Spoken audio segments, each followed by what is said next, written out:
but because it's in a pint glass, there's no risk of confusion. Well, there's not. Like, I'd struggle to confuse these two, but they are right next to each other, so not paying attention. Issues. Cool. Okay, we're live. Hello, everyone. Oh, I need to mute the stream because I'm hearing myself with a slight delay, and it's terrifying. See the screen, I can see my big frozen face. Yeah, I actually. can see my big frozen. Yeah, you both appear to be frozen, and I'm not quite sure why. I mean, you're sporting a good amount of foliage there, Ian. Yeah, It is. Yeah. Here's Here's our new segment called Hair Watch, where we assess our guest's hairstyle by freezing the thing. There we go. These two are most hair. You should both be. I feel like that could be quite crazy. It's as there's a chap in my office who is also follically challenged, who says it best. Jesus is the best barber. Although he also says it in a very thick Cameroonian accent that I'm not going to emulate for a vast majority of reasons, predominantly because that's kind of racist. No, it's just that you can't do it justice. That's exactly it. He has the most wonderful voice, and I cannot reflect it. But if he's listening somehow in the future, Ivan, this one's for you. Ivan with the Cameroonian accent. Now that's not his real name, which is also very confusing because he goes by Ivan, but he has a very Cameroonian name. Also, fun fact: he was president of the a Cameroonian society. Oh, you were going to say that. Okay.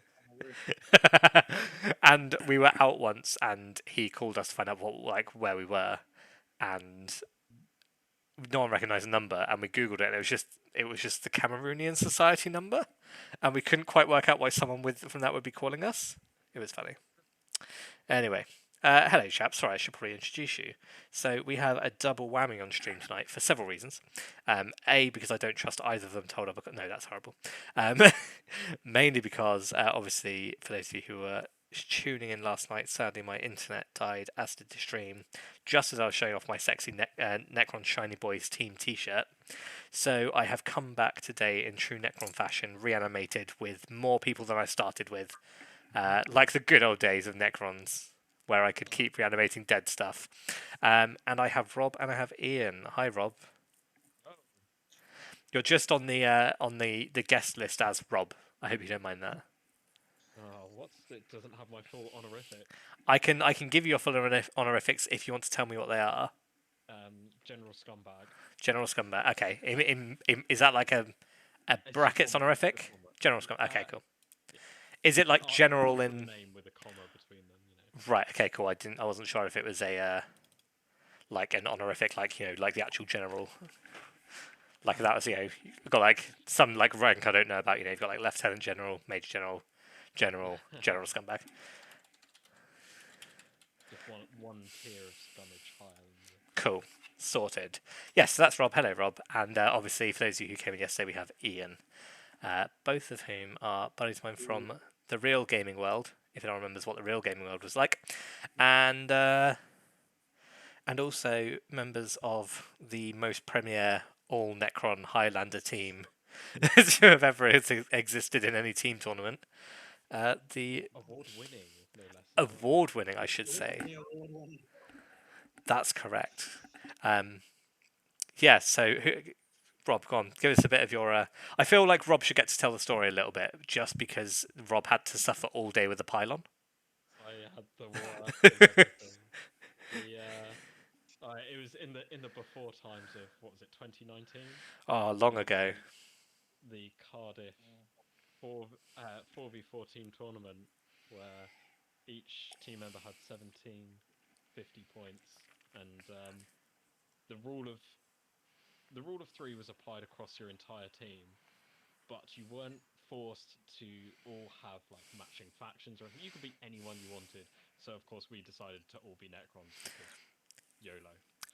can I just interject at that point just to say, I didn't know until the morning of the thing that we didn't have to all be the same team. Don't try and weasel your way out of this. I was doing it because we were forced to. But yeah, well, it's two games. yeah, and unfortunately the 8th edition Necron Codex was should we say limited in any There was one options good of any kind. There was one good build. Yep. Yeah, I'd say we had a couple. Like Ian took some of the all the Doomsday arcs, so that was all of our anti-tank gone. Yep.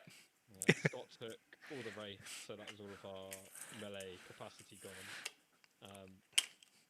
And you decided to abuse yourself and Matt and take how many warriors was it? 100.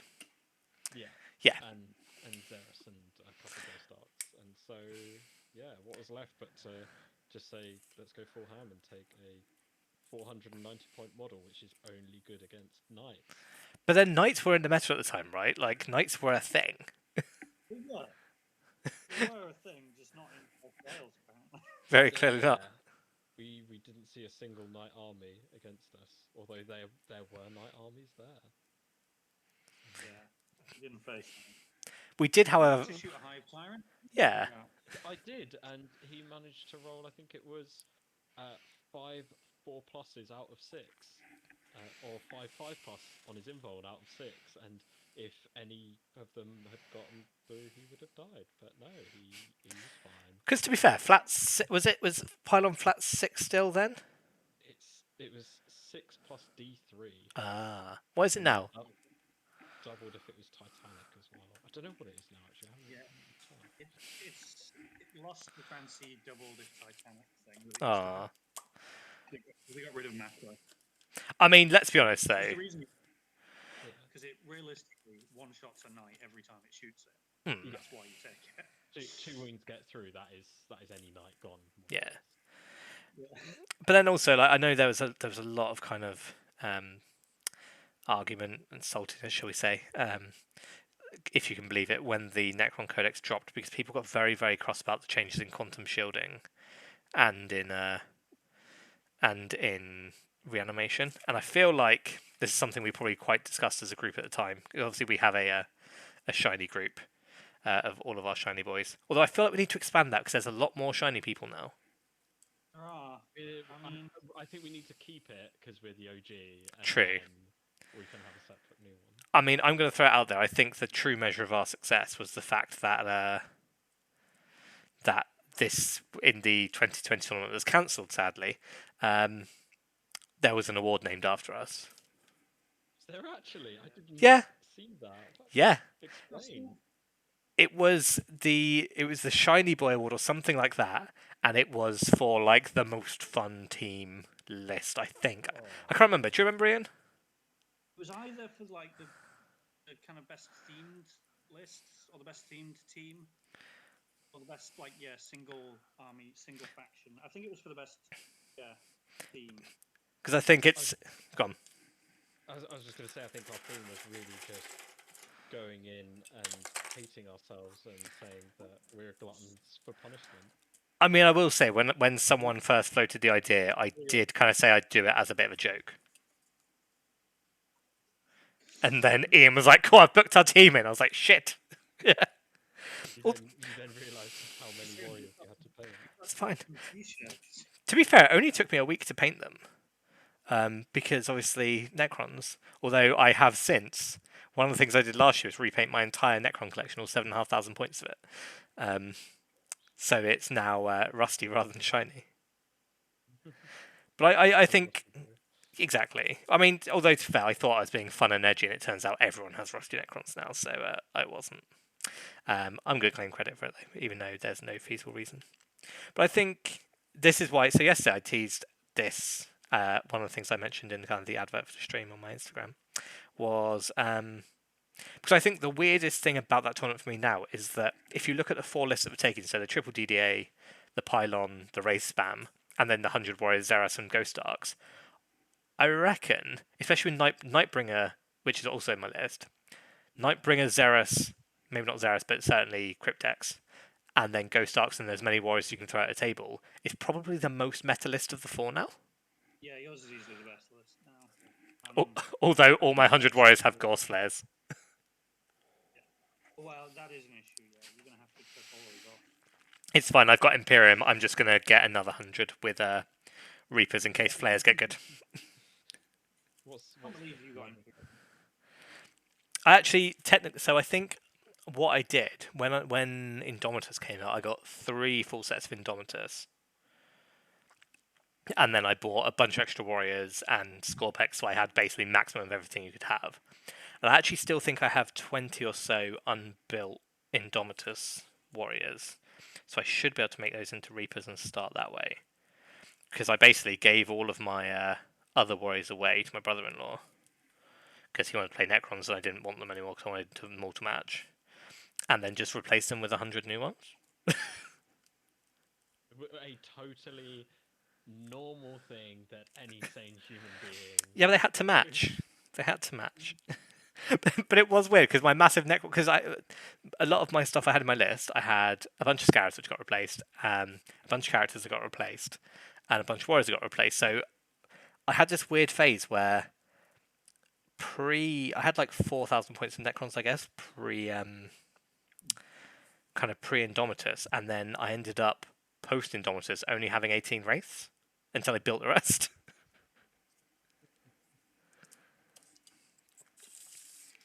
Well, yeah, I've been so lazy. Like I've had Indomitus for over a year now. I guess it's been over a year, hasn't it? No, God no. It was like June, July. Yeah, I was gonna say it's June. It's in summer. I mean, it's COVID. Time is meaningless. Yes. Yeah, and I have finished 10 warriors, and then I've got another like 30 silver. See, I will say though, and we've seen some of your models up on Instagram, Rob. I know. That's what I've done. I broke it. Whoopsie doodles. I'm just streaming a little bit of our chat casually. Let me find. There we go. We are back. Right. I have learned that I can't change Discord tabs, which makes a lot of sense, without ruining Ian's picture. So sorry to those people in Vanguard whose chat about spare bits or something I just streamed to the internet. But yeah, so I think the thing that's worth noting about your models, Ian, is something kind of because people talk to me about because obviously I painted 720 grots last year and half painted about another 540 in the last week before New Year. Is people always like, oh, that's great, but the very big difference is standards. Like, especially when it comes to grots, I like not and I don't mean kind of in a funny way. Like, genuinely, I've got one layer of contrast per color, and there are bits where like the brown I'm doing now goes slightly onto the coat, or bits where the skin is like, slightly over on the clothes or whatever it is. But to us, it doesn't really bother me, just because when there's so many things on the table, everyone's going to see it. My goal for my armies is they're going to look cohesive from 4 feet away, whereas obviously you guys paint a lot nicer than I do. Like when I shared your monolith. I really wish I could. I'd say like individually, sure, but there's definitely a lot to be said for just a big army that all ties together. And it's always been my approach. I paint a lot of stuff prior to tournaments, like the week before, just because I don't enjoy painting really. Which is why we have this stream, because it forces me to paint. I remember you painting your Deathwing in like a 9. That was my Raven Wing. The Ravenwing, didn't you paint them the night before the tournament? Most of them, yes. Wow. But also, were they all painted on time then? Yep, they were all painted on time. I got my tournament points for painting, and what I've learned since is that I will paint my own Necrons and my own Grots and everything else. I will pay people to paint for me. Yeah, I'm approaching the point. Like, I remember actually at that team tournament in Cardiff in 2019, the first matchup that I had against Iron Hands, because they were the hotness at the time, with unsurprisingly stroker bolt rifles and thunderfire cannons. Like the team their team was saying like, oh yeah, this guy basically just he decided on his army less than a week ago. It's like, yeah, it's because he's clearly waiting for like to find out what the best was, but he had technically painted them, Hmm. but they didn't like it was a spray and a splodge job.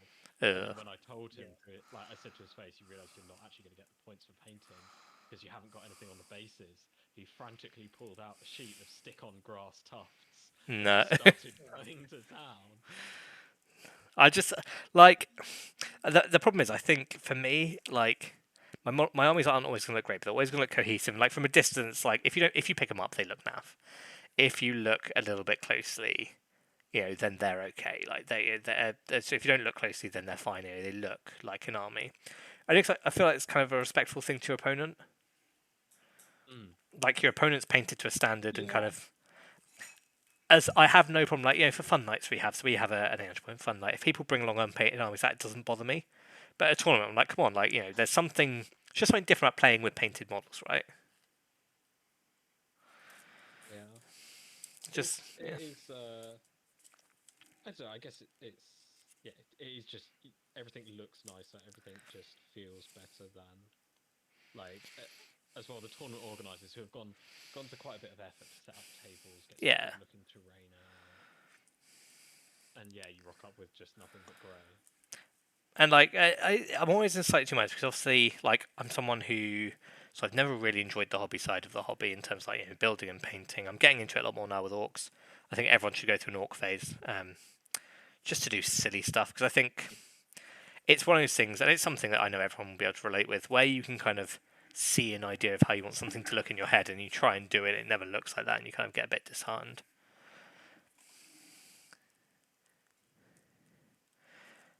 I mean, yeah, like I don't mind in a casual setting, but I am Hmm. getting to the point where like what I enjoy about the game the most is the spectacle of seeing it all on the table. Yeah. Like I have games from all the time, and I have loads of terrain that's not painted, and I'm so annoyed with myself. I'm like this. I painted my army mostly. My opponent's painted his army, and then we're fighting over some very clearly MDF battlefield. I'm like, so I'm using Crusade as a way to drive myself when we Yeah, get back to it. I'm gonna be like Crusade will only be beautiful painted stuff, that makes sense. boards and I think for me it's grey is grey is okay. It's frustrating, but the kicker for me is when it's someone who only ever plays grey, even if it's the same army every time. So Yeah. on nights, I'm completely fine. Someone saying like, oh, I've got this army, I've just built it. It's grey, or it's only been spray painted. It's like that's fine. Like you're making an effort, and then next week, it might be a little bit more painted. One of the characters might be done, or a couple of guys in a squad will be finished up, Hmm. or there'll be some more colours. It's like that's absolutely fine because like this is a real world. People have real world lives which Yeah. get in the way. But when it's like, yeah, just every week is the same grey, and you see people making big efforts to present something that looks good. Yeah. Like, No, I know what you mean. It's so I'm drinking some delicious whiskey.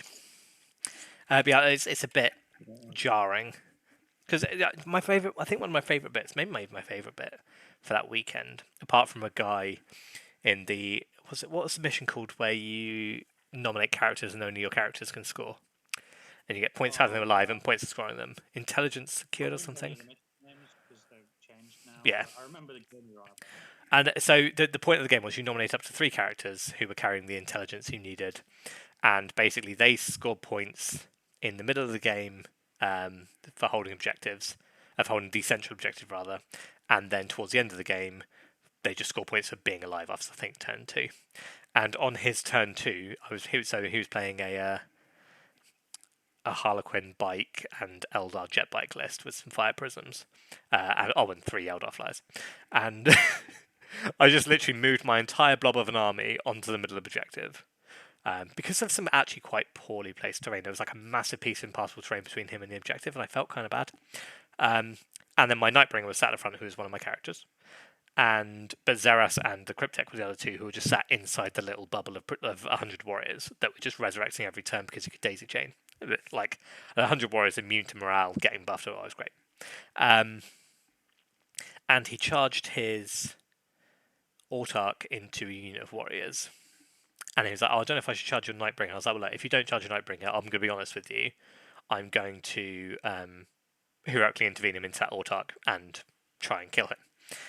To which his response was, "Okay, fair point," and then charged the Nightbringer with his Farseer and his Warlock, who are his other two characters. Then fought. No. This is it. So he then fought first with his Autarch to killed a bunch of warriors. The warriors all came back, like all the warriors he killed came back next turn.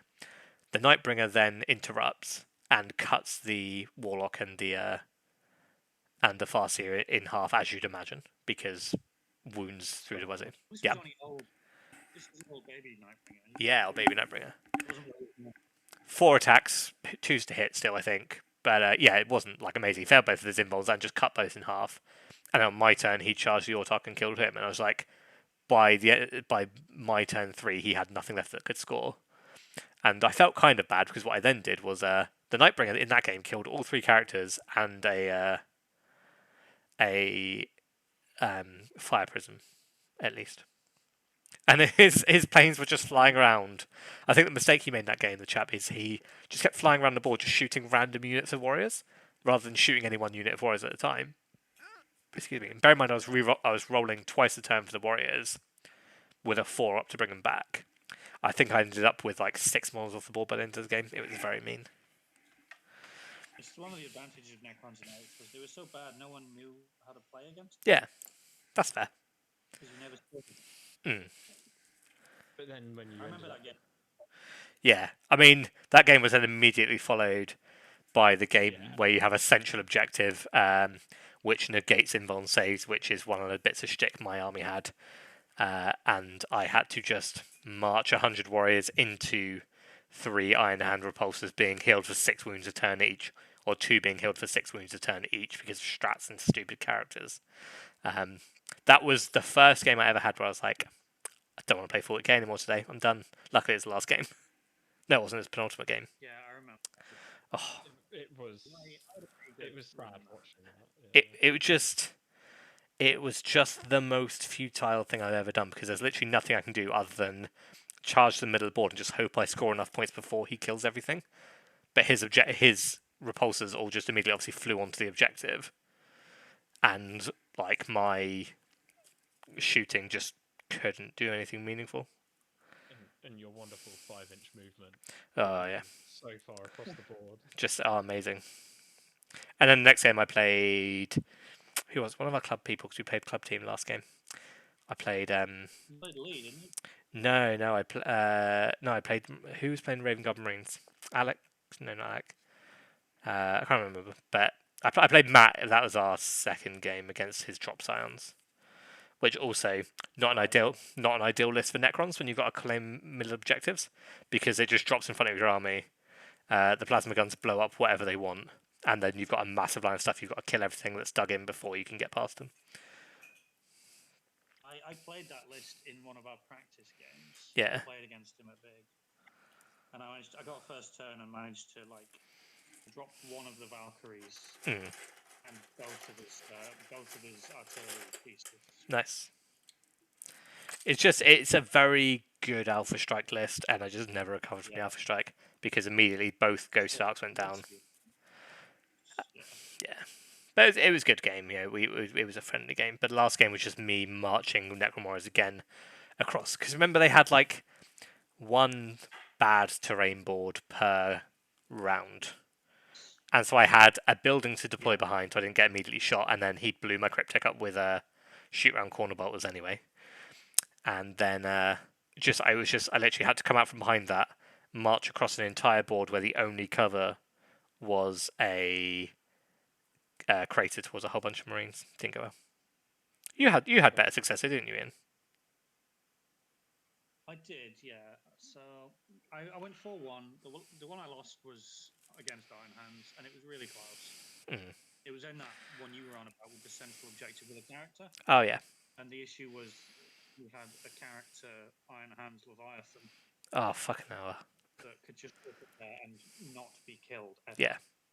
I had a good go at it, but I mean, and I ended up losing.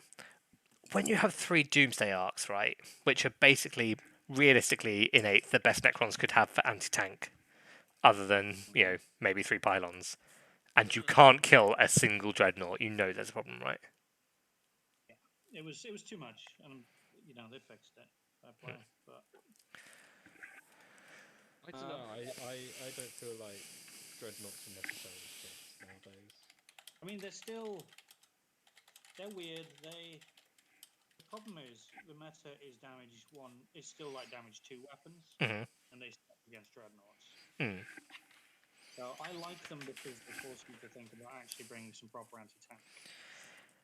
It's going to be interesting to see what happens. Especially, I feel like Death Guard are going to be interesting because obviously damage 2. So anything that can ignore a wound is a problem for damage 2. And when you have a whole army that can do that, it's be interesting whether people lean into, okay, I'll just get more damage 3 stuff.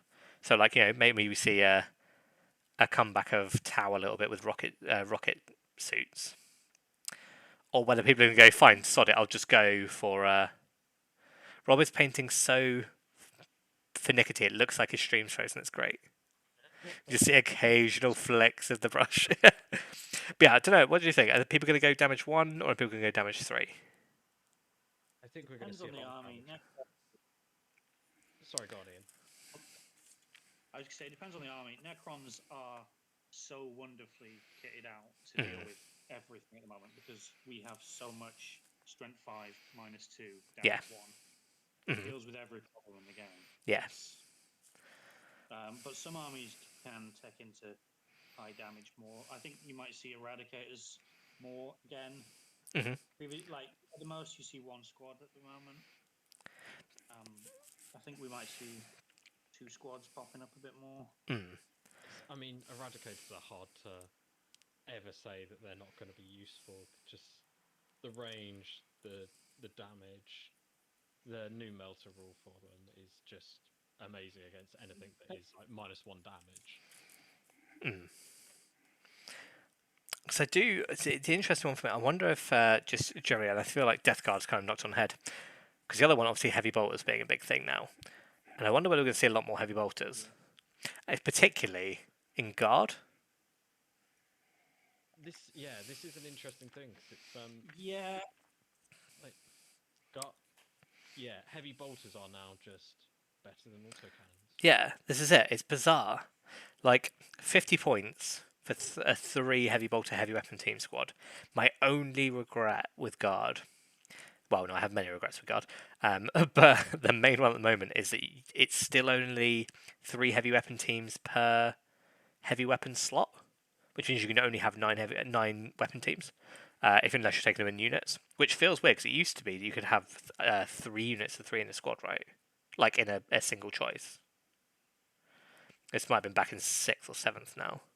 I was going to say, this doesn't sound like a thing that I know. Back in day. You can take. So go on. You take 3.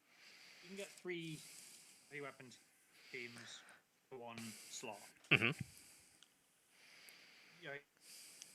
Oh, you're cutting out a bit. To be able to get 3. Hold on, I'm losing you. I'm just gonna.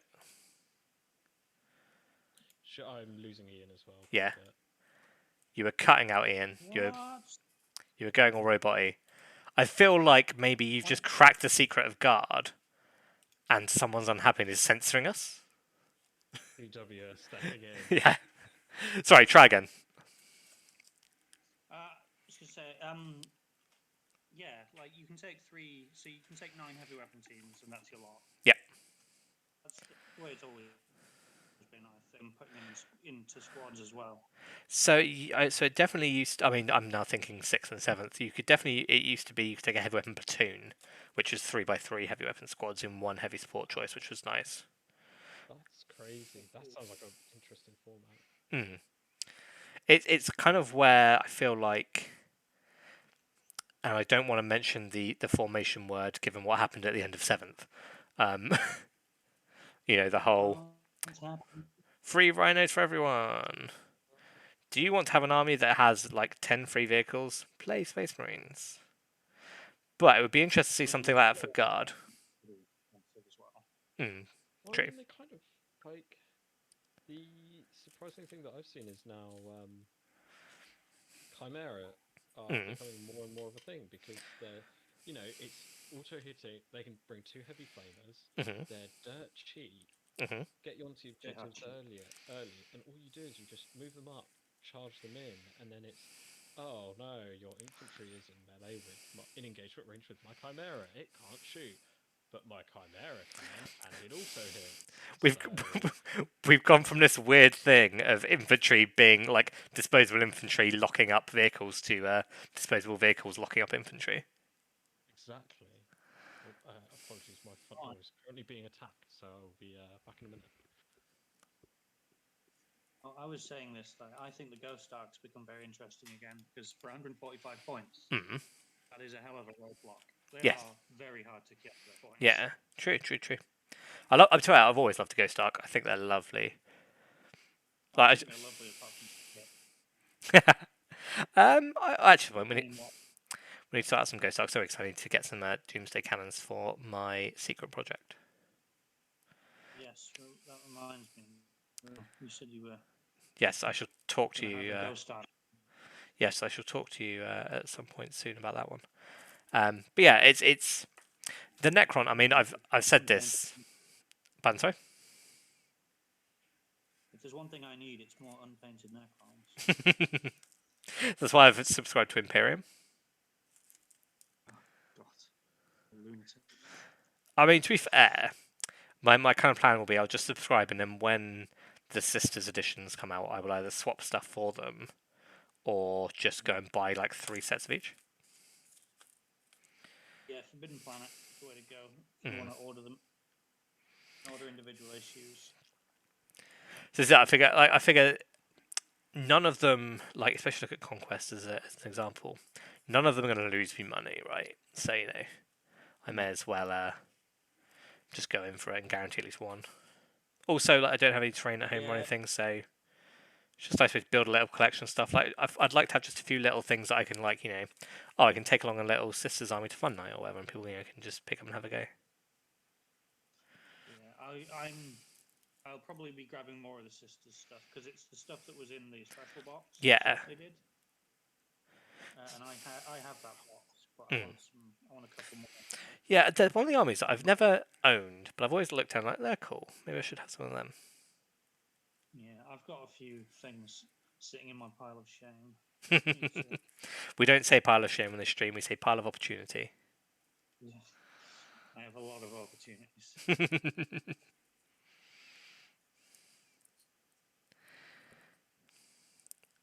I've done so much brown already. 1, 2, 3, 4, 5, 6, 7. I'm on my 20th grot of the night. I can see some green eyes there. Ooh, beautiful. I went blue for my Necron stuff just because I wanted to be edgy and cool, and now everyone does it. Well, I mean, you can say that they're the Thoct dynasty, which are the coolest. I will be playing mine the only way I know how, which is Relentless Expansionist and Radwraith with as many Wraiths and Scorpex as I can fit in a list with a bunch of Scarabs. That's what Thoct is. Oh. Thoct is the radioactive dynasty. Well, then, yes, I will be playing Thoct. There you go. They're in the lore, and they're not an official dynasty, but they put Radwraith in, which is basically here's how you make them. Like how G-Dub don't want to do Tanith, but they have put in Wilderness Hunters, which is getting a lot of play at the moment. I've been looking at this, and Guard are getting a lot of use out of Wilderness Hunters as a thing, which is quite interesting. I'm not up on my Guard traits. What does it do? Off the top of my head, I can't remember. Hold on, I will find out.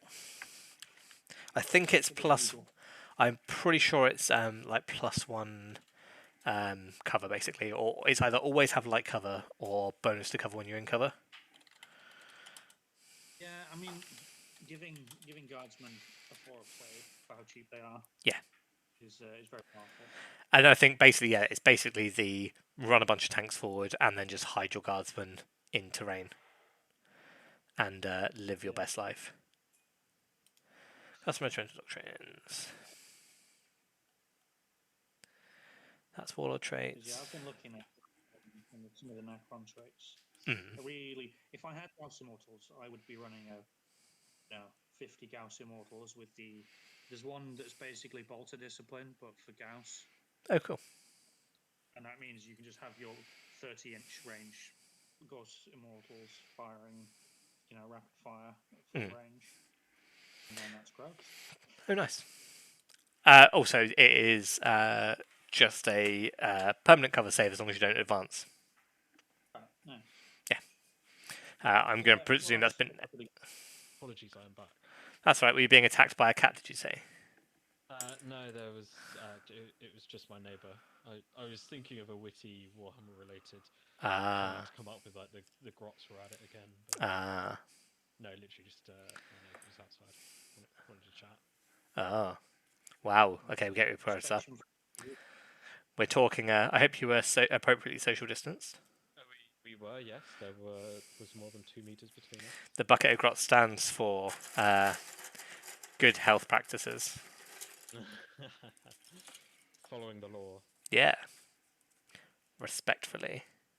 We were talking about surprising guard combos, like the fact that people are using wilderness hunters more now, and how it's definitely not meant to be Tanith. Yes. I've been browsing the Reddit and trying out some ideas, and it seems like there's this big push for basically 2 lots of 9 Bullgrins, some Psyker and police support, and then just loads of bodies with wilderness survivors. Which is weird, because in my pile I have 2 units of 9 Bullgrins and a unit of 9 Ogrins. I mean, I feel like you have the entire Games Workshop catalog in your pile. These ones are alternative models of Krieg Ogrins, because I have this this great idea of a list, which is a Primaris Psyker, a Lord Commissar, 9 Bullgrins. No, sorry, 27. Yes, 27 Bullgrins, 18 Ogrins, and then 30 Rattlings. Oh, God. I just want to put 30. I'm going to go out on a limb and say the Rattlings are one of the best units in the Guard Codex. Oh no, here we go. This is debate. Not just because they're small, because you've got cheapish snipers. They're what, 10 points each, 11 points each for a sniper. So you've got units of 10, so you're just fishing for a lot of 6s and mortal wounds, which is nice. They get bonus. They always get bonus to cover save, which is nice. They also have what's one of the most underrated traits in Games Workshop, in general Warhammer history rather, which is the same thing Scarabs have, which is they're just small models, which makes them really helpful because it means you can hide them really well. And then the other thing they have, it works against you when you put them in a building and you can't see out the windows. But okay, exactly. But this is the thing. ITC events, I think they're great because ITC play with the magic box floor, right? As in, the first floor of a building or ruin is always you can't see through, always blocks line of sight. But Rattlings have shoot and scarper, which means whenever they shoot, they can immediately then move for free, which means you can hide them in something where they can't be seen. It's like the old Tau battlesuit rules. You then pile all 10 of them out of that cover to get a good position in your movement phase, shoot whatever you want, and then run away. And I think they're BS3. I might be lying, but it does mean you then get 10 BS4 snipers because they're heavy, obviously. See, my problem with them just stems back to the issue of all snipers. They're just not any good at actually killing characters. I mean, except the one sniper, Death Marks, who I genuinely think are great. Oh, I love Death Marks. I don't think they're good as snipers. Good for grabbing objectives, not good at killing characters. 10 Death Marks statistically gets a Primaris Apothecary. and he is something you want to get. Yeah, fair. That is true. Also, That is take true. them as Mefrit, and then you use the Mefrit strat. Every 6 to wound is 2 mortal wounds, not 1. Nice. And then you've got real good odds. I think you need support for them though. You need other stuff that can splash mortal wounds, which Necrons have. Plasmancer. Like that silly malevolent arcing. It means you can put a mortal wound on a character. Yeah. You know? Transdimensional Thunderbolt is another way to do it. And then, there's one more. What's the other? Plasmancer. Imitex Storm. If you're crazy enough to still be playing Dowtech. Or, and hear me out, Plasmancer. Plasmancer's he's a fun one. Yeah. Oh, it's he's just he's just nearest, isn't he? It's what you're thinking of is the one I forgot, which is the Psychomancer. If you give him the Arcana, Oh, yeah. that Yes. can target characters. Love a target smite. On 46, which is fine. Mm. Yeah, which reminds me, I have him around here somewhere. My loving friends gave me a birthday present recently, which is Psychomancer, so I'm excited to build and paint him. But it was quite funny when 3 days after opening it, I was in a call with some of them, and they were like, "Oh, have you painted it yet?" And it's like, well, no, like I have lots of stuff to paint. Your friends don't play 40k, do they? No, they don't. Oh, bless them. It's like, I love you all, and this is an amazing present, but I think you'll be lucky to see it painted within the next 6 months. Hey, Rob, we bought you something for your birthday. Oh, cool, I've just finished the first one. Right, let's talk grots. We haven't talked about grots enough, and we'll probably kick off at about 9:30 tonight because I have things to do. Although we'll see how we go. So, grots, right. So obviously we have our beautiful community grots. So I'm going to kick off by asking each of you to pick a community grot that particularly stands out to you as your, I would say grot of the day, but obviously we're going to have 2 grots of the day because of the stream dying yesterday, which was unfortunate. So Ian, give me. Well, mine is grot of yesterday, I guess. Yeah, who is your grot of yesterday? Is the one that's called Endless Midnight, which is a Night Lord's grot. By our good buddy Jose. And I've just realised that I didn't have him pre-queued because I didn't pre-queue him with the new Discord layout for 2 people. So stand by. Tell us why you love this grot, Ian. Because he's just such a little badass looking grot. He is a little badass looking grot. He's terrible. He's 5 points. He's gonna die, but he looks the part. He does. I find that the thing I love the grots for 2 reasons. Yes, absolutely, because they're just models that even in the grot challenge when we do 540 grots, which will be going up to 720 grots after lockdown because it's too easy to kill 540 grots. So no pressure. I know you both want to take on at some point. But they all stand in the front row. There we go. He should be coming up shortly for everyone. But yeah, so I like how they're used. But also I like how hard it is to tell that some of them started life as second egg grots. There we go. There's Midnight Whisper. He's up now. He is good. A tiny bit like Darkwing Duck. I just like the devotion to like.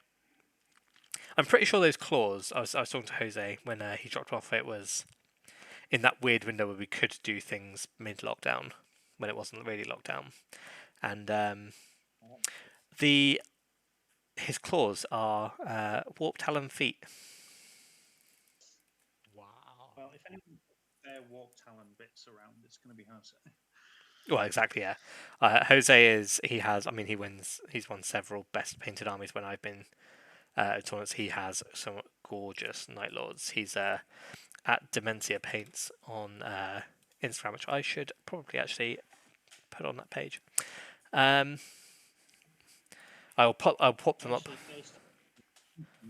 What's that, sorry? I faced Jose at the team tournament. Did you? How was he?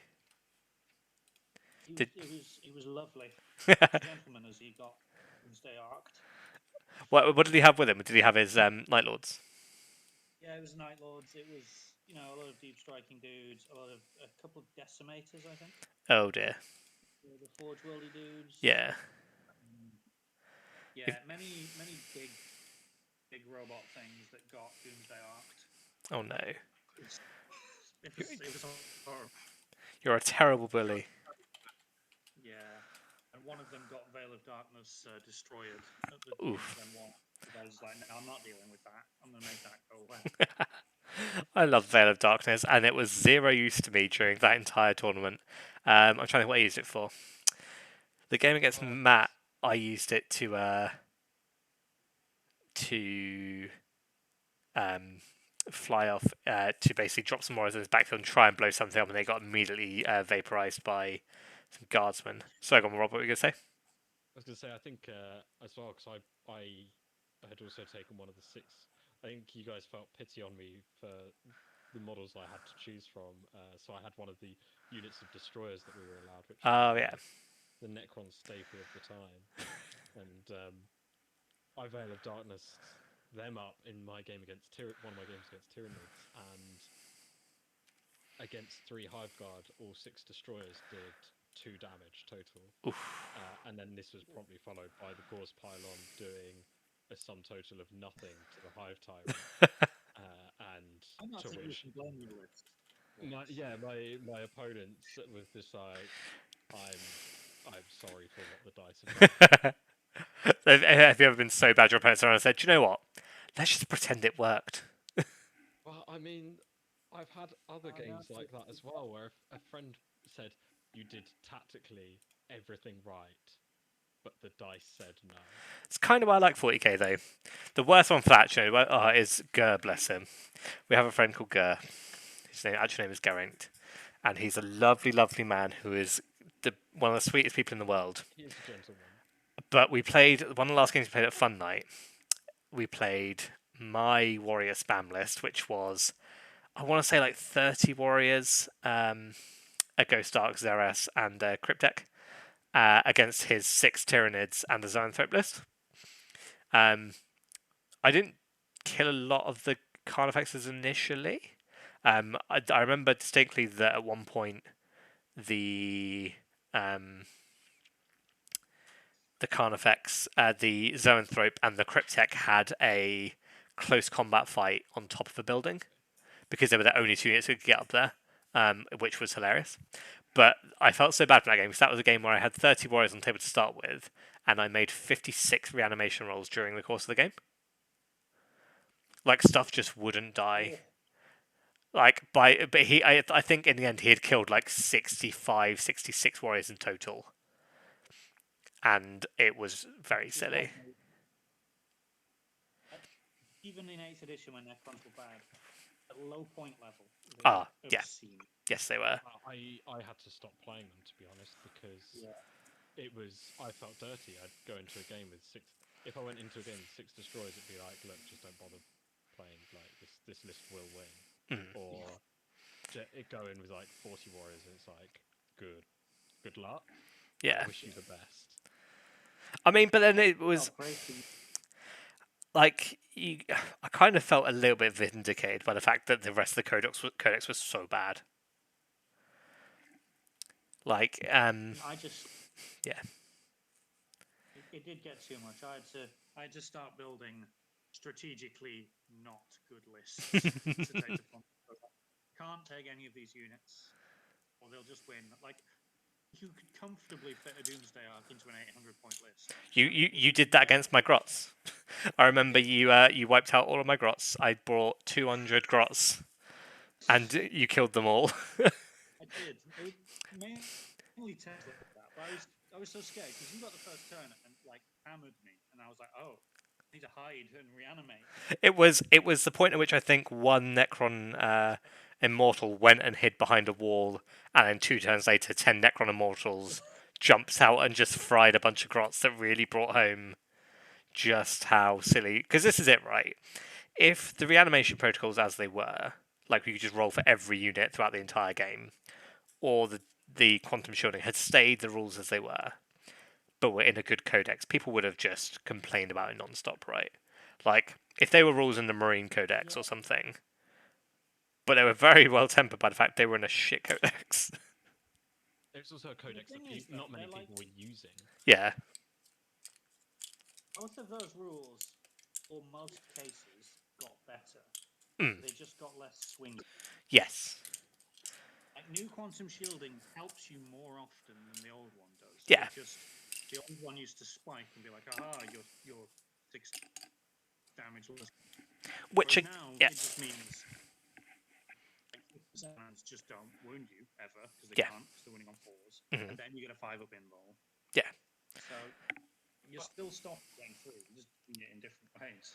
Also, I think so. I do like that there's the reduction in swinginess, but I'm still salty about Doomsday Cannons.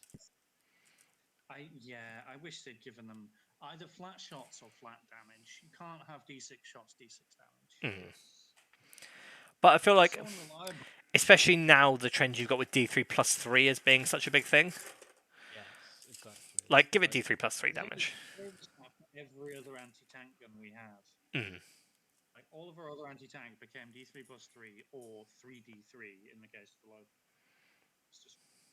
And then they were like, we can't make all the guns identical, so the Doom's got to stay D6. At least make it D6+3. D6+3. I'd say still just 3D3. Yeah. Or 3+D3 even. Yeah. But I think or D6 with a minimum of 3. I think I can understand the quantum shielding stuff though, because like this edition they clearly tried to focus on making anti-tank weapons the best option for anti-tank. Because let's be honest, in 8th, the best way to kill tanks was to be a Space Marine and have a bolter. Or a plasma gun. Or a plasma gun. But like, yeah, just like, oh cool, I've got lots of bolters and I can reliably give them damage 2 or AP lots. So your tanks don't generally have invulns, so cool. There you go, your vehicle's dead because I shot 20 Marines at it. The problem is though, in the Necron book, the best with tanks is still with our basic infantry. I was doing maths on it the other day on killing dreadnoughts, and focused heavies are technically the best, but they only slightly edge out just using Ghost Reaper warriors. Then Ghost Reaper warriors are silly. They're good against. Like if there's ever how do I deal with this question, it's always with Ghost Reaper warriors. They deal with all of your problems all the time. Yet to actually try them out. Arguably. So good. They're tabletop play for a few games, but I've yet to really go home, really try Necrons.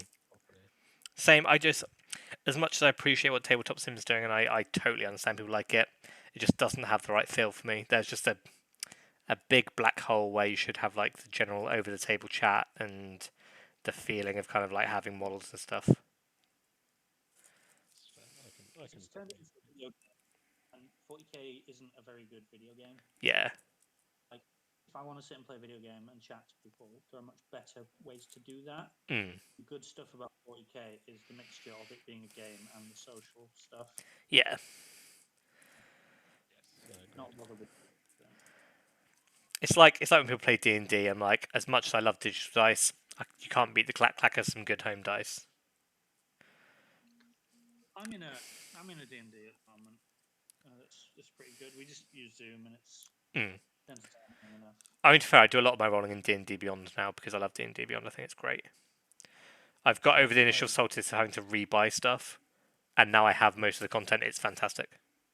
See, my D&D experience is very limited, and I think we used Roll20 for a lot of our stuff, and it was just for a newbie, it was so much easier to use because we did do a couple of in real life sessions, and it was the amount of time that you'd spend just checking things or looking up a value, and with the computer-based options available, it was just a lot quicker. It's immediate.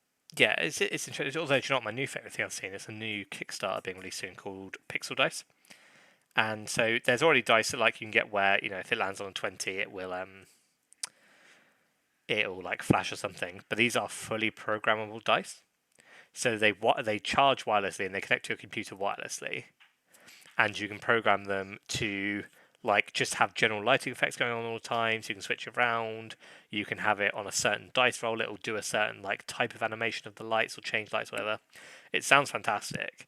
They're gonna be like $30 each, but I think I'm still gonna buy one. Just because if you pick up something like a Raspberry Pi or something, use that to drive it, there's no reason why, because they're just fully codable. I don't know what language they use yet, which might be the only problem. But it does also mean that there's no reason why. Oh, and they also link to the digital tabletop stuff. So if you're using Roll20, you can roll the dice and it will tell you what the roll was on Roll20. Wow. Yeah. That's Amazing. technology is incredible. Unnecessary technology is amazing. This is it. This is. I was talking about this with my friends the other day. What they found is they found a way to roll a digital dice physically, when the point of a digital dice was to replace your physical dice. So you're rolling the replacement of a physical dice with a digital dice, but rolling that digital dice physically. But the main reason I want it is because there must be a way. Because if you can program it to recognize when it rolls a certain roll, there is no reason why, especially if you have a Pi or something down with a speaker, you couldn't program it to play noises. Oh. So like you roll a natural 20, it's like na na na na na na na na, which obviously mine will do. It's a shame the seized on is no longer a thing in 40k. Have some rolled a 6. Oh, seized, huh? just play a combination of sound factors, just roll through them. Get the air horns out. I don't know what I want, but I kind of want the 7 Cs of Rye from the Queen to play. Because, you know, C's. Clearly. Yeah, clearly didn't go down well, did it? I mean, to be fair, I've painted nearly 30 grots worth of brown today. Wow, that's quite intense. I mean, it's a big brush. Ian, what have you been working on? A good glass of whiskey. Oh. We're up to the 50-50 Warpstone and Moot Green layer. Oh, wow. Yeah. I'm up to the single splash of snakebite layer. I do very bad glazing. It just seems to work. Fair. Just have your paints be just a tiny bit too watered down, and it seems to make a nice orb. You just do layers over the top of each other. What are you working with there, Rob? So I'm in my first foray into Age of Sigmar. Boo, get out. I remember at a certain fun night you were urging me to join Age of Sigmar. I quote here, it's more fun and better than 40k. I'm gonna backtrack. I don't think it's better. I think it can be more fun, but I think it's also less tactical. Yes, I've watched a few Let's Plays, and it just looked a lot more. It's perfect for things like just screaming blood for the blood god and throwing dice across the table. Yeah. I've been working on some blood reavers for that. I mean, I'm also acting like I don't have 400 odd night goblins plus a bunch of fanatics and characters sat here. Exactly. Although I have, and I'm going to show you guys. I'm gonna show it off right now because I have it. I've forgotten about grots. The what grots? Cauldron. The oldie Pail of grots. With as many E's. And speaking of ye oldie Pail of grots, if you shortly direct your attention to the stream, you will see I have a logo. Well, I have a nice picture for it. My buddy, who is an artist, who's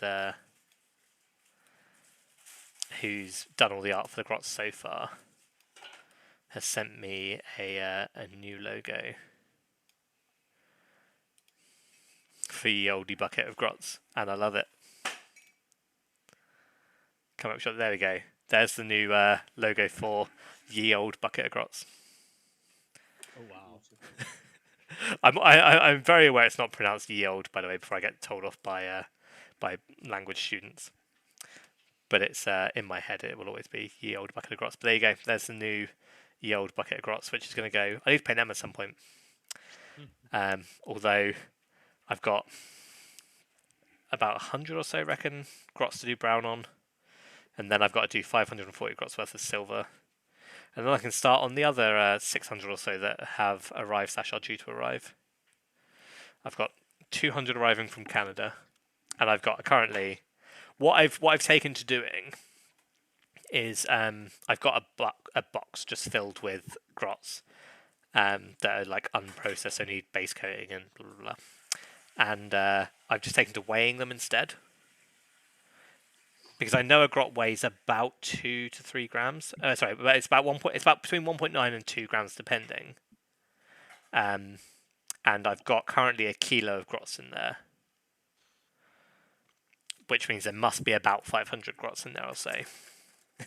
I would love you to turn up to a tournament, say, I've got this many grots, prove it, and then you pull out your set of like crack scales, and then just dump the bucket on and be like, there's between this many here.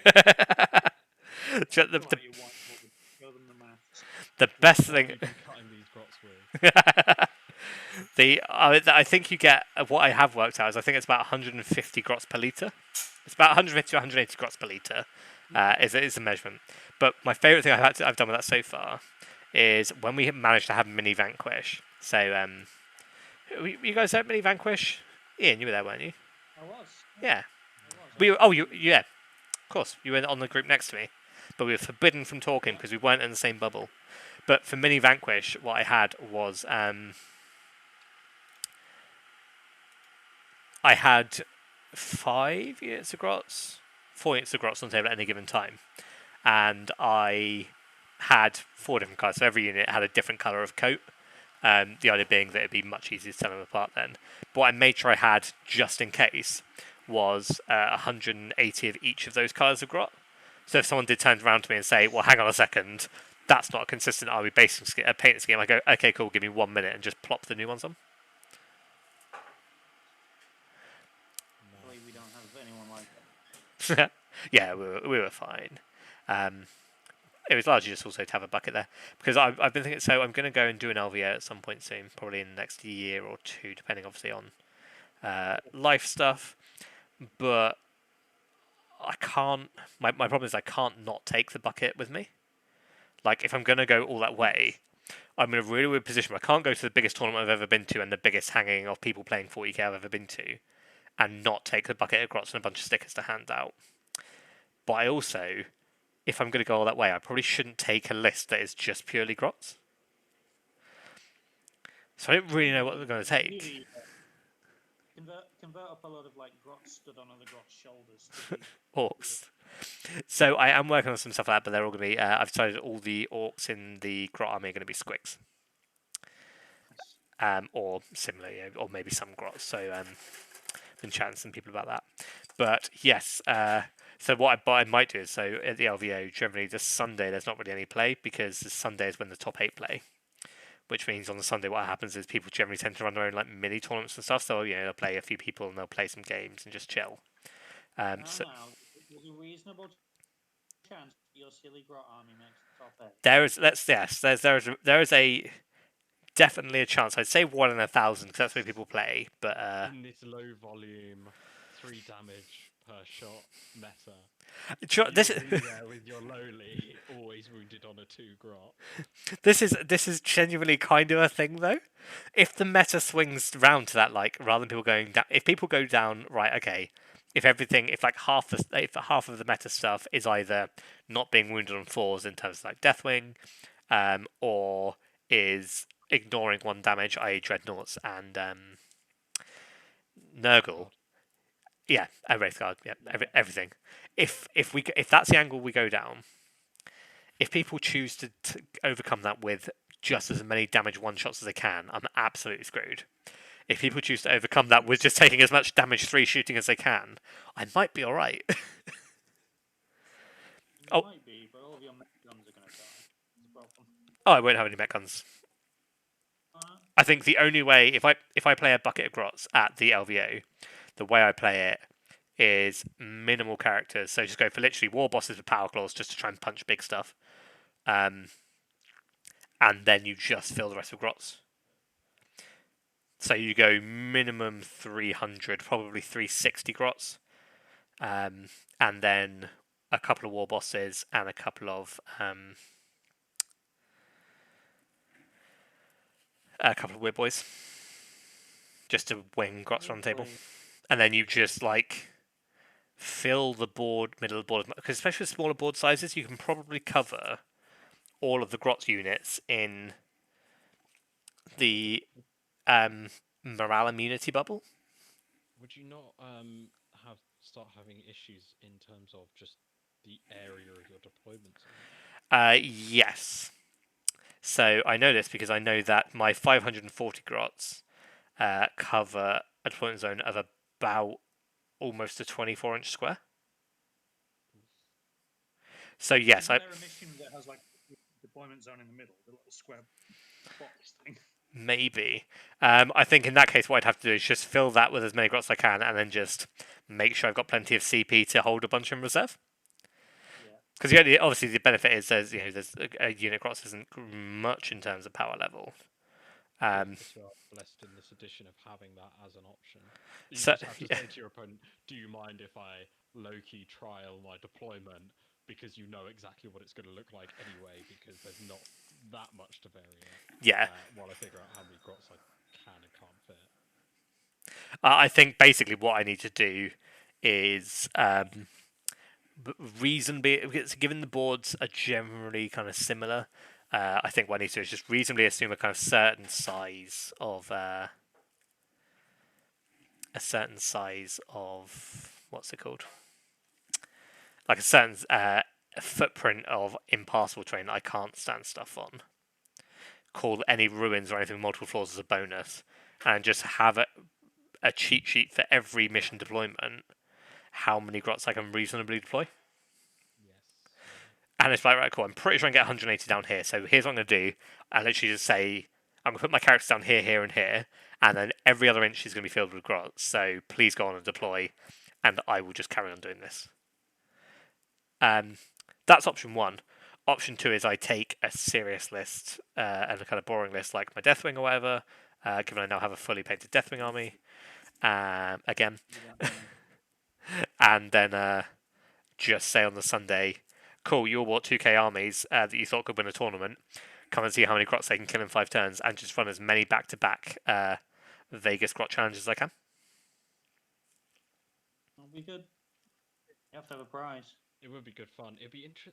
One thing I've not really looked at with LVO is sort of how common certain lists are. Like, do you end up with sort of like 6 different lists, really just rinse and repeated for the most part? So I think there's a reasonable amount of yeah, just because it's like 1,000 players, there's a reasonable amount of variation. But there is always like a good probably third that will be very, very similar lists. From either good players or people who have net listed the good players. Yeah, because I feel like you could, after you've had a couple try with a particular list and someone comes along, you can say, "Look, mate, you're a nice guy, but there's no point. Don't Yeah. with that list, don't want to be a dick, but you ain't gonna cut it." But yeah. so far. Every book that's come out, I can see a top tier list in it. Yeah. I mean, go on. I was just gonna say, like Marines, you can make some damn good Marine lists of every chapter. Like maybe Space Wolves are behind the curve. But yeah, but basically the worst thing about Space Wolves is that they're just not as good as all the other Marines. They're still Marines who are amazing. The Necron book has some bloody strong lists in it. Death Guard, strong. Dark Angels, strong. Blood Angels, strong. Like, there's nothing bad. Like, Drakari's going to be the test. I'm interested. Yeah, I think that's the first not really, really bloody tough army. They can either make or ruin my life depending on how they treat Hellions and Reavers. Because I have 60 Hellions and 27 Reavers waiting to do something. So if they're both terrible units, I am totally screwed. But I think Necron of those, I am going to go out on a limb proudly, and so I think the Necron Codex is probably the best codex that GW have ever written, purely because whatever kind of army you fancy playing, realistically, there's a pretty reasonable build you can make out of it. Okay, maybe not a top table list, but there's a good list that a good player will win plenty of games with. In the same way, pretty much, if there's any kind of unit you like and you want to have that as kind of have a bunch of those in that list, there's very few units I think you kind of just say, if you put them in a list, they are just objectively bad lists. Yeah, I'd agree with that. Yeah. Like, nothing I is. don't think, especially now that the Reanimators had a kick in the points. Yeah. I think the only bad unit in the book is the Obelisk still. Yeah. Or Ophidian Destroyers. Oh no, they're good. The only reason they're not good is meta is the reason they're not. They exist to deal with a problem that doesn't exist at the moment. Sorry, what was that? Ophidians. I don't like them very much. Yes, Ophidians are a weird one. I think taking them, you really want Wraith or you want Scorpec. That's exactly it. They're half Wraith, half Scorpec, but not as good as either.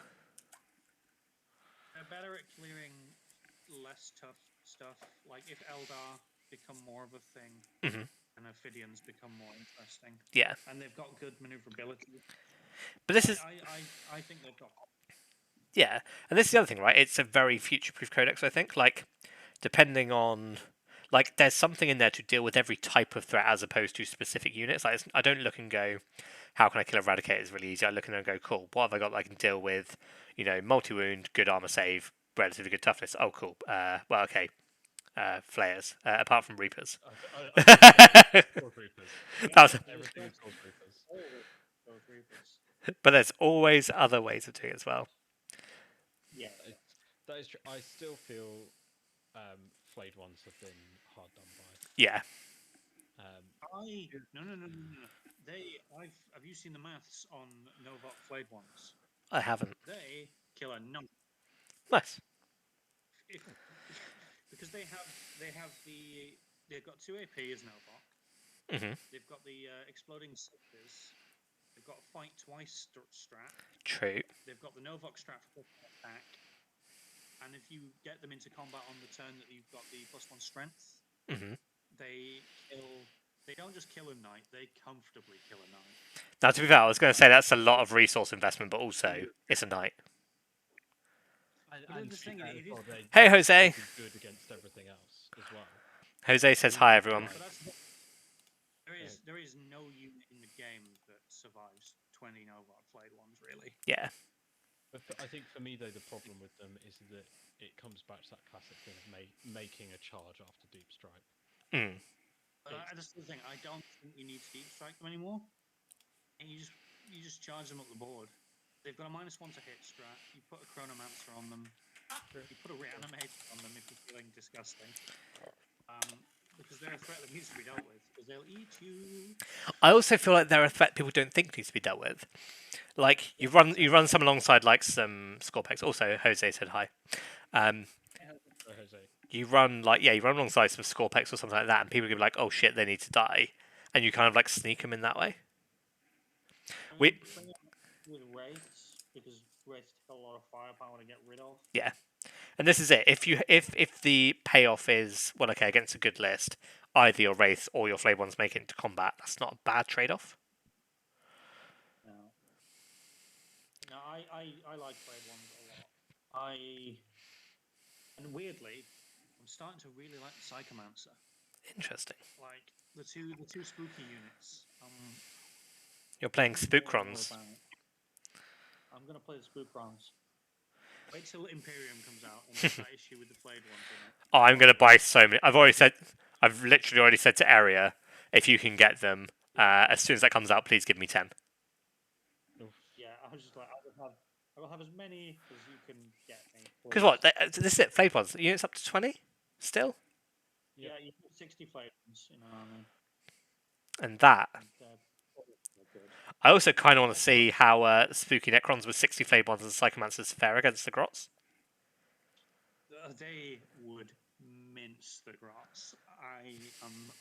They got so many attacks. Especially because that's the thing with against the Grots when like I did because I in the brief window of semi-normality with masks, um, I had a crack at the Grots and it was you can have as good a shooting as you like, but it just doesn't compare to even mediocre melee ability because you just get to do 2 lots of fighting per round. that's exactly it. Like you've got to kill. I mean, especially in the new challenge, which will be 720. So that's what 180 a turn. When you very few things can shoot, even the best shooting lists won't shoot 180 things a turn off a board, whereas good or mixed melee lists can reasonably remove 90 things.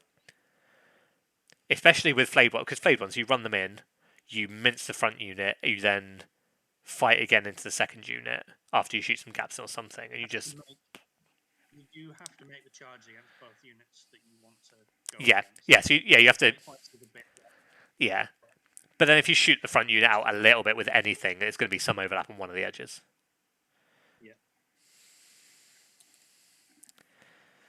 Getting there. Actually, as well, I've realised there is one unit as well that is objectively bad in the Necron Codex. Oh. Aside from the Obelisk, obviously. Oh, nice. The Hexmark Destroyer. How dare you, good sir? He's don't get me wrong, he is a wonderful model. He's got some really cool rules, and I absolutely love him. But he's just bad at his job. Damage one isn't helpful. But does he? Character killer, no. He's not a character killer. He's good at killing a horde, but you know we've got enough other things that can do that. Saying that though, because does he get? Things we're really good at killing anyway. Does Hexmark get the strat that Deathmarks get to drop in? Yes, he does. So this is it. I feel like there's a weird niche for him, which is against Chaos, because Chaos love to have 10 outflanking cultists. Oh, you've frozen 1 sec. Chaos love to have 10 outflanking cultists come and grab an objective late game. And if you can take 10 cultists and you can just drop something that's going to kill reasonably 5 of them easy, like, not bad. Yeah.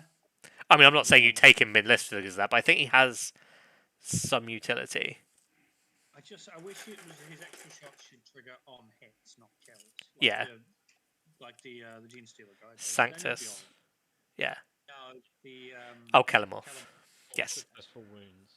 Otherwise. Yeah.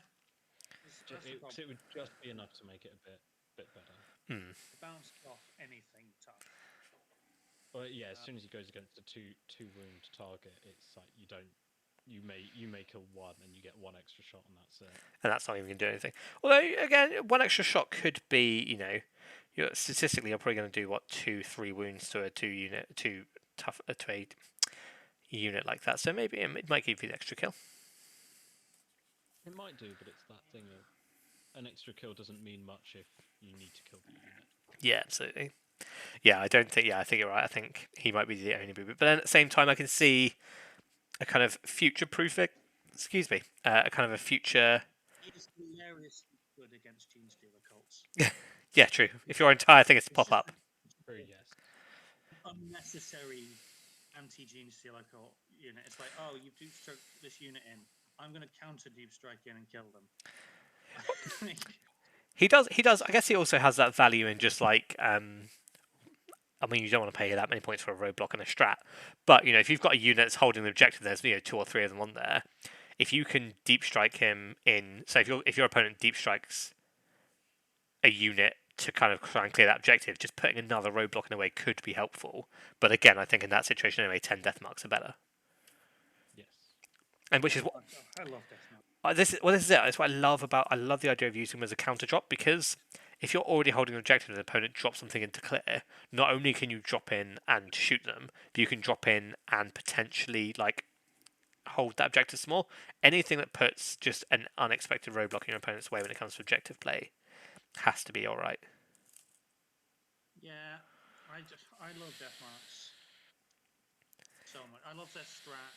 Even if you have them starting on the board, it's just you've deep struck anything, well, I'll shoot it for free. Yeah. And damage it.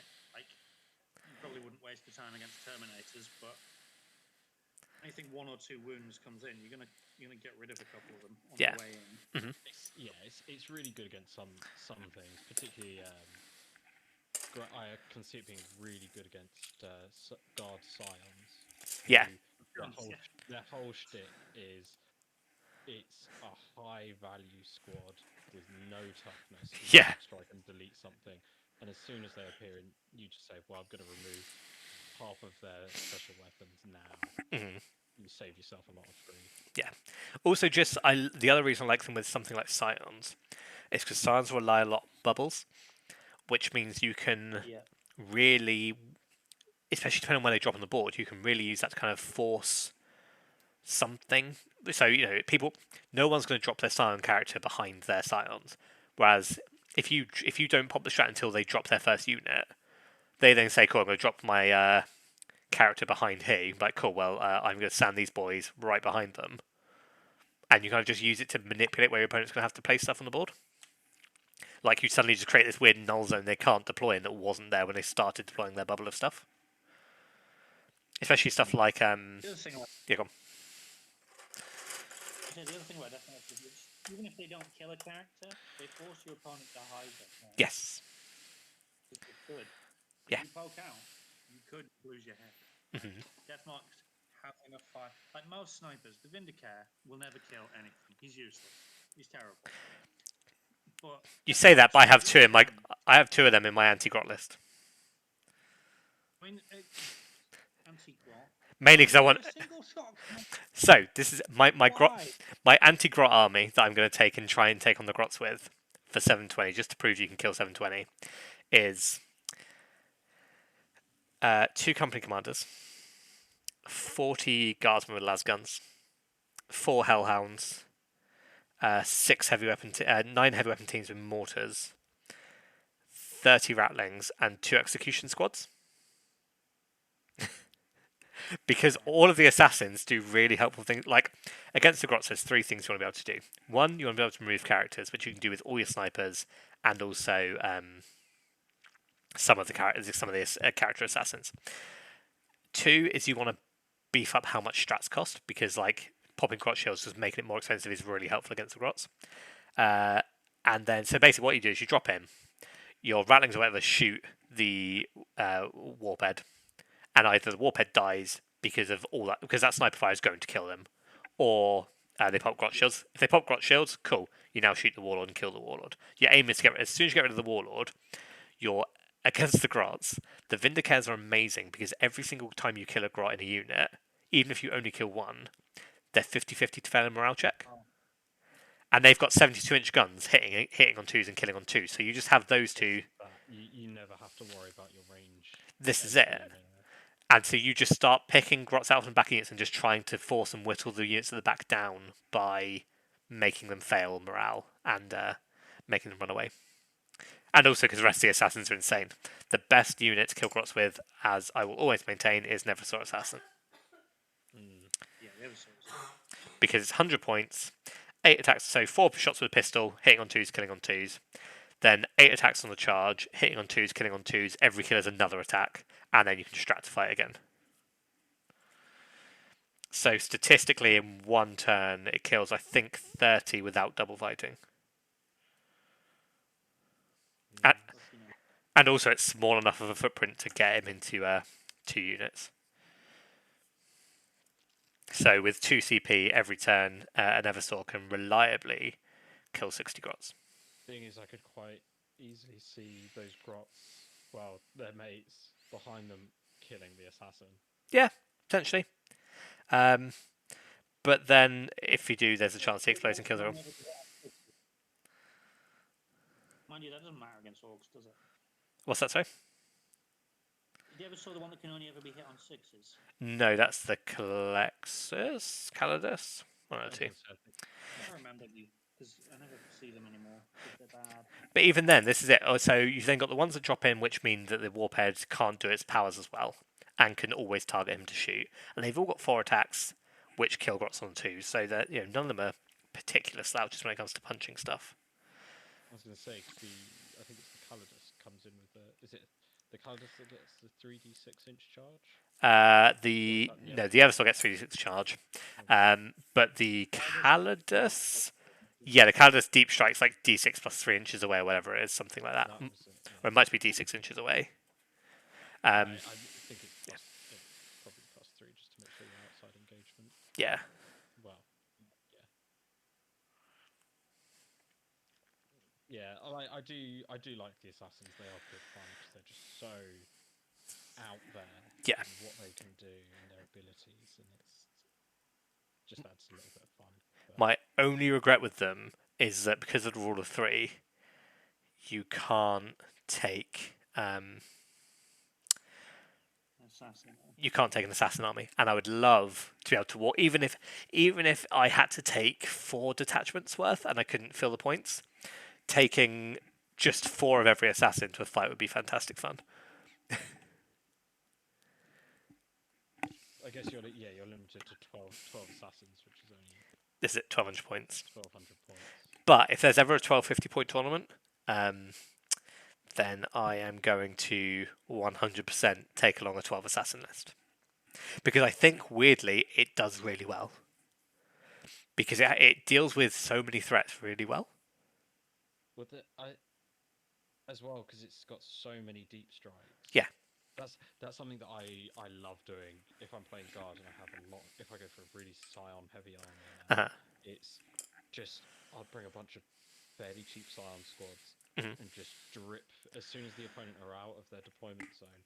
Just drip feed squads into it, just to score things like line breaker, repair teleport homing, and things like that. Because you can do it at your leisure. Yeah. You do it when you want, when the situation is good, and there's nothing they can do to stop you. I also think Scions make a really good way of killing the grots. You take 150 of them with the plus 6-inch shooting, or plus 6 inches, and you just... I'm going to disagree here, actually, I think. Ooh. So my justification is you can just keep drip feeding and just blasting away the front rank. Yeah. So the fun... friend played it against me because he felt like giving... He was having a little bit of just a... We were having a little narrative game, and he doesn't normally play guard, but he brought some Scions in it just for some fun. And he took the regiment that get extra AP. And on the face of it, you think, well, there's plasma guns and hotshot las guns. That's how the Scions roll, and they have quite a lot of AP. But what he was bringing instead was flamers. Interesting. Which is something you don't bother with Scions because you're paying for better ballistic skill. And flamers also hit, but 2 flamers to every 5 guys, D6 shots, auto hitting, wounding grots on 2s, AP -1. Killing grots on 2s, yeah. That's dangerous. The only problem you'll have with that is, and this is probably shooting armies, you outrange yourself so quickly. You would. That is the problem. But because flamers... Yep. True. Fire. Yep. Also, you just drop 3 squads in, because you can take them all as troops. So you just drop 4 squads in, roast the first unit, and then you just keep drip feeding forward. So you just deep striking further forward. Exactly. But yeah. So reasons assassins are amazing for everything. So I've got those sheets here. It's D6 plus 3 inches away. You're correct. I love the fact. So I've been looking at basically what I hadn't ever looked at is the strats for assassins, and they have some really good strats. So the Calidus has a rule which is anytime your opponent spends a CP in the first battle round on a 4+, it costs 1 more CP to use. You can extend that guy. Yes, you can then do that for 2 turns a game. Yes, you can then do it for 2 turns in the game, which is quite nice straight off the bat. Also, Calidus can fall back and shoot, which is quite nice, especially when it's got its more. It does a bunch more wounds. Like it can. So it's. I'm trying to think. It's Assault 1, 3d6 against leadership. If they fail, it's D3 mortal wounds. It's basically a smite against the enemy's leadership in the shooting phase, which is quite nice. Calexis is subtract an 18-inch -2 bubble for any psychic tests or deny the witch tests, which is really nice. Like 18 inches is a big old bubble, and it means it screws over the warp head as well. That's one that sticks up to here. Really And wish they'd given. so gone. Really wish they'd given Cesarus that instead of his weird "you peril on any double" thing within 12. Why within 12? No one's getting Cesarus within 12 of anything. I am, but then don't take me as a model to play Well, him. I mean, he was staged as a melee beast as well, wasn't he? Yeah. He's no slouch in melee. You just don't want him there. You can slap a unit of intercessors, but you don't want him against any combat threat. Yeah. I actually think it's really good. If you're taking enough units, you can buff. Like 100 warriors. This is it. This is why, coming back just full circle, I want to run the 100 warrior list again. It's going to be a lot better than it was. Yeah. Like, oh. Yeah, right. So collectors. Sorry. You say when I'm looking to tone down my lists, I'm like limiting myself to one unit of warriors because any more than that, and it becomes unkillable. And that's the other reason why Necron Codex is great, because you're like, hey, I want to take my troops choices. Yeah. So collectors also so it can always shoot Psykers within 18 inches, which is really nice for ignoring Lookout Sir, and it shoots them with an Assault D6, Strength 5, AP 4, Damage 1 weapon. Which, okay, fair enough, Damage 1, but AP 4, Assault D6 with a Ballistic 2+, ain't bad. And also it can cause mortal wounds, which is quite nice. Eversaw, as we've discussed, is brutal for you just charge an Eversaw into basically any unit and it will just murder them. Its only issue is it's only damage 1. But you can have rerolling 2s with its gauntlet at strength 5 or a power sword. He's basically like 10 flayed ones in one model. Yeah, basically. And then Vindicare, it's weird because Vindicare's always been one that I'm like, yeah, cool, I want a Vindicare. Actually, Vindicare's probably the worst. But he does just remove any targets that you need to remove. His problem is that new character rules hurt him. You can't just leave him in a tower by himself because he can get shot. Yeah. You need to leave him with the babysitters. And it needs to be a tough babysitter, because if you put 10 guardsmen next to him, they'll die. Yeah. He'll die. Maybe Bulgrins. Yeah. Just have him walking up behind a unit of Bulgrins.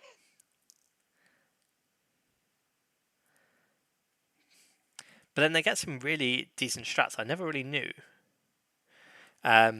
So the Calidus gets advanced in charge for 1 CP, gets advanced in charge and -1 to be hit in combat, which is nice. The Calexis. That's the other reason the Calexis is badass. Because you know the Assault D6 gun. So if you're within 18 inches of Psyker, and also it's only within 18 inches of Psyker, it's not targeting a Psyker. So you've got a assault. So you've got a Psyker within 18 inches. It's Assault D6, Strength 5, AP 4. For 1 CP, that gun becomes damage D3. So it will just blend anything. I guess as well, if you're playing a guard army and you take the strat where you get to pick one of your assassins at the start of the game, if you see a Psyker heavy army, you take that along with secondaries for killing Psykers. Yeah. And like you just put one down on the table against Grey Knights and you just win the game. I mean, you put an army down against. Okay, yeah, fair. Grey Knights aren't a great position.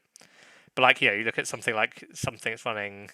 Mortarian's a Psyker, isn't he? He is, yeah. Good luck killing it. I'm not saying you should kill him, but I'm saying Mortarian's going to be in the thick of it. If you've suddenly got a D3 damage gun with a bunch of damage and no one's getting their psychic tests off, well, not a terrible thing. I mean, D3 is not amazing against him because he's -1. Yeah, no, I don't think you use it to kill Mortarian. I think the best way to kill Mortarian is to kill everything around him, and then just hope he doesn't kill you before you do that. Well, Well, the best way to kill Mortarion is to be Necron. Yeah.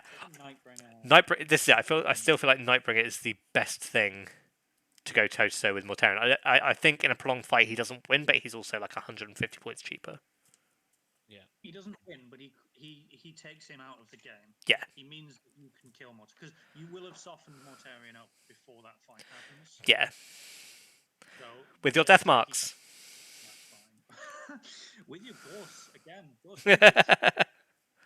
They deal with every problem. Like a unit of 20 Gorse Warriors, I think after all of his defenses and his 5-up shrug, you probably get like 4 or 5 wounds through. Like that's not amazing, but you've got a lot of warriors. You chip 6 wounds off him, then the Nightbringer will kill him. Especially because the Nightbringer will chip wounds off him with his Catan powers on the way in.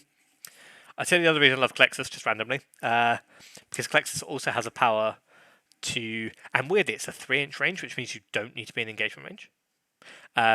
For 2 CP, every single enemy unit within 3 inches of the Klexus can't be chosen to fight until all other units do so, even if they charged. Nice. Which is interesting. Like the Judicia. Yeah. Which is interesting because given that the wording explicitly, it then has if they have a rule that would allow them to fight first, then they fight in normal order. So I'm glad they added the even if they charge bit, because the whole weird bone rule about that now.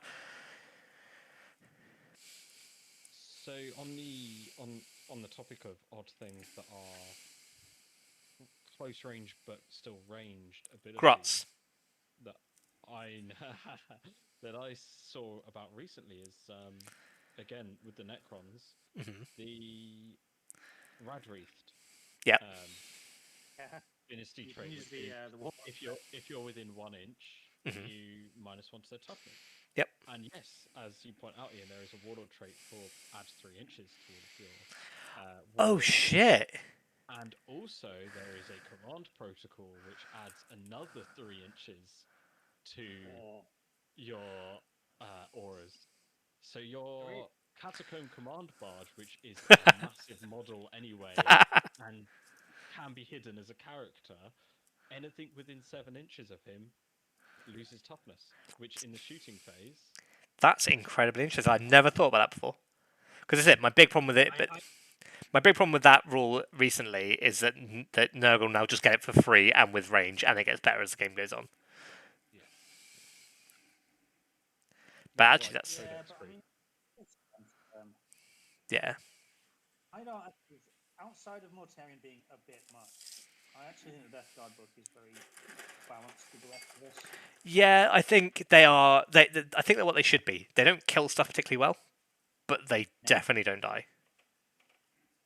Yes. Yeah. Which is what. That's nice. I think that's something that we're seeing in these codexes for this edition so far. Is there is a lot more thematic themed. Yeah. You can take there's a bit of a focus on destroyers. You can go hardcore into them, or you can go hardcore into your Canoptics. And just like the law, Space Marines never lose a battle. Exactly. They win every engagement. I mean, I love that Marines continue to have a terrible matchup against us.